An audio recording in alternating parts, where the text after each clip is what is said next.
నమస్తే welcome to CM times news. తుఫాను ప్రభావిత ప్రాంతాల్లోని పేదలకు శివం ఫౌండేషన్ ఆధ్వర్యంలో దుప్పట్లు పంపిణీ చేశారు। చీమకుర్తి మండలం రామతీర్థంలోని క్యాంపు కాలనీలో శివం ఫౌండేషన్ వారి ఆధ్వర్యంలో 100 మంది పేద కుటుంబాలకు చీమకుర్తి తహసీల్దార్ ఆర్ బ్రహ్మయ్య చేతుల మీదుగా దుప్పట్లు పంపిణీ కార్యక్రమం చేపట్టారు। వరద నీరు చేరిన పేదల గుడిసెలను పరిశీలించి వారికి ప్రభుత్వం నుంచి అందుతున్న సహాయం గురించి వరద బాధితులను అడిగి తెలుసుకున్నారు। శివం ఫౌండేషన్ చేస్తున్న సేవా కార్యక్రమాలకు ఫౌండర్ గొల్లపూడి శ్రీహరిని తహసీల్దార్ అభినందించారు। కార్యక్రమంలో ఆర్ఎల్పురం గ్రామ తెలుగు టీడీపీ అధ్యక్షులు పమిడి శ్రీనివాసరావు, వైశేఖర్, ఎన్ రామారావు, ఎం శ్రీనివాసరావు, నాగరాజు, హరి, తిరుమల, సలీం, సుధీర్, కాసియా, కాలనీకి చెందిన మహిళలు, వృద్ధులు పాల్గొన్నారు।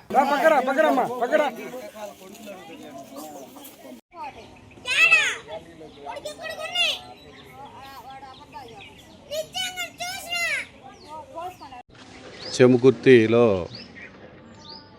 నెలకొల్పిన శివం ఫౌండేషన్ తరపున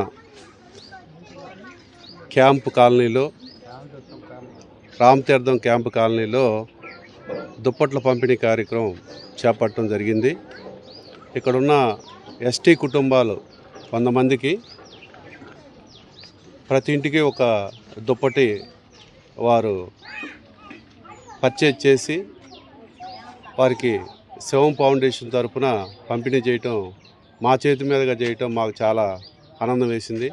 ఎందుకంటే గత వారం రోజులుగా మనకి ఇక్కడ పూర్తిగా అధిక వర్షాలతోటి కురవటం, ఒక 3 రోజుల నుంచి సైక్లోన్ బారిన పడటం, బాగా ఇబ్బంది పడుతున్న సందర్భంగా వారు మంచి మనసుతోటి పెద్ద మనసు చేసుకొని ఇట్లా ఎస్టీ కుటుంబాలకి వారికి తోచిన శక్తితో సాయం చేయటం అనేది ఒక మంచి కార్యక్రమంగా భావిస్తూ ఉన్నాం। ఇలాంటి కార్యక్రమాలని ఇంకా ఎక్కువ చేస్తూ వారు ఆయుర ఆరోగ్యాలతోటి నిండు నూరేళ్ళు జీవించాలని నా మనస్ఫూర్తిగా కోరుకుంటున్నాను। Thank you.